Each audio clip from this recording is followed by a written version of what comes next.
తెలంగాణలో అధికారాన్ని కోల్పోయిన బీఆర్ఎస్ పార్టీ ఆస్తులు సమకూర్చుకోవడంలో మాత్రం తమ ఆధిపత్యాన్ని కనబరిచింది. గతంలో పోల్చుకుంటే ఆ పార్టీ ఆస్తులు డబుల్ కంటే ఎక్కువగా పెరిగాయి. అందువల్లే బీఆర్ఎస్ ఎన్నికల్లో సాధారణం కంటే ఎక్కువ డబ్బు ఖర్చు చేసినట్లు కూడా బలమైన ఆరోపణలు ఉన్నాయి. పార్టీకి మొత్తం 1,149.84 కోట్ల ఆస్తులు ఉన్నట్లు ఆ పార్టీ కేంద్ర ఎన్నికల సంఘానికి రిపోర్ట్ సమర్పించింది. దేశంలోని ఏ ప్రాంతీయ పార్టీకి కూడా ఈ స్థాయిలో ఆస్తులు లేవు.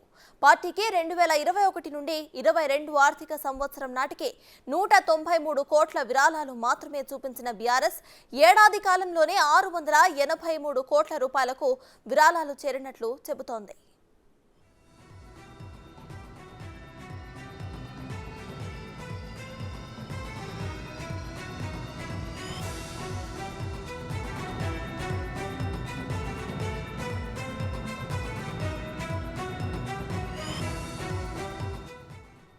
2022 మార్చి 31 నాటికి బీఆర్ఎస్ పార్టీకి సంబంధించి 480 కోట్లు ఉండగా సంవత్సర కాలంలోనే ఆస్తులు 139.37% పెరగడం హాట్ టాపిక్ గా మారింది.